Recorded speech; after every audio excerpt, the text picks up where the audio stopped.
Bago pa nga kami magkaputukan ng Daddy Shin Este ng New Year pala, ay babatiin muna namin kayong lahat ng masaya, mapagpala, malusog at manigong bagong taon.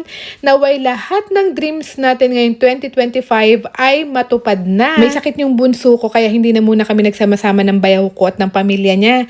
Baka kasi magkahawaan pa ang mga bata, nakakaawa naman. Kaya kami na lang muna with my biyanan ang sasalubong ngayong bagong taon dito sa bahay. Kaya ito lang yung handa namin. Umorder na lang din ako kay lutong ulam ng iba't ibang putahe. May kaldereta, broccoli na request ni Daddy Shin, crispy sisig, at ito yung favorite namin na pork puchero. Gumawa lang din ako ng mga matamis gaya ng buko salad, maha blanca, pero yung yema cake, in-order ko lang din yun. Mga ka-frenny, ito lang ha, kahit ano pa man ang nakahain sa mesa natin, be thankful. Blessed pa din tayo kasi alam nyo naman, hindi lahat nakakapag-celebrate ng New Year's Eve. Merong iba na walang handa, may iba na mas pinipiling matulog na lang. Kaya lagi tayo magpapasalamat sa taas sa mga pagkain na nakahain sa mesa natin at kung ano yung meron tayo. Papainit ko mama, dito na kayo kumuha. Sige. Painit ko na lang sabay. Hindi na namin inantay ang alas 12. Pag gutom na, pinapakain ko na yung mga handa. Kaya ayan, mga alas 10 pa lang ng gabi, nagutom ng mga person. Kaya nagkain na kami. Ayos na din, para kakumamaya ay paputok na lang kami dito. Kasi dito sa ibang bansa, pagkatapos ng putukan ng alas 12, naku, bawal nang mag-ingay. Hindi gaya sa atin diyan sa Pilipinas, video okay pa more. O kaya pwede naman ulit kumain pag nagutom. Happy New Year mga ka-friendly! Happy New Year, Daddy! Gutom na naman ang anak ng inay. Kain tayo mga ka-frenny. Isang manigong bagong taon po sa ating lahat na puno ng pagpapala ngayong 2025. God bless all mga ka-frenny. Thank you sa inyong lahat sa walang sawang suporta. Yan, hindi ako pwedeng walang isda pag taon-taon. Isda is life. Ito yung ating kakainin. Fishy. Kaya yan, papakabundat na naman nga tayo ngayong bagong taon. Huwag na tayo magpanggap ng dieta-dieta. Shout out sa mga nagsasabi dyan na ang New Year's resolution nila ay mag-diet. Talaga naman, taon-taon na lang.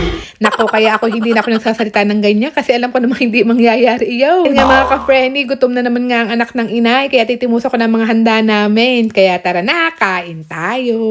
Bilis ang panahon, 2025 na agad. 10 taon ka na? 10 taon na ako sa Italia. 10 taon na magkasama. Hirap. Dala-dala ka sa anak ko. Lalo maliliit pa ang mga bata. May alak naman na yung daddy pala. Hindi naman pala Naman talaga yan. Ba't sabi mo spumante? Hindi na. Oo nga. Ano pa na? Eh, taunting ano lang ako, para nahilo na ako. Lumagok lang ako ng isang beses. Cakesy po. Pansit. Luto ng biyerang ko, pansit. Tikman ko to kanina, masarap eh.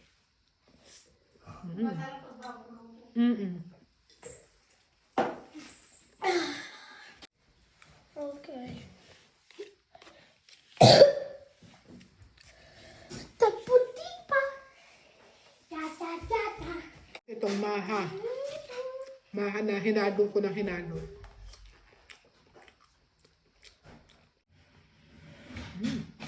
Ating buko salad.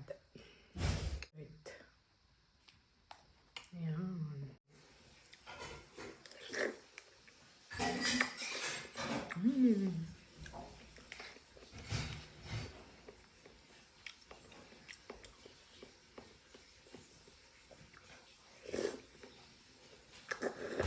At yan, habang nag-aantay kami ng 12, sayaw-sayaw muna kami, video okay. At nang malapit na ang New Year, ayan, putukan na.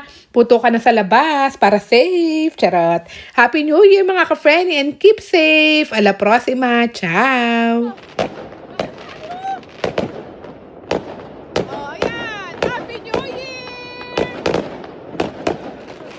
Welcome 2025. Goodbye 2024.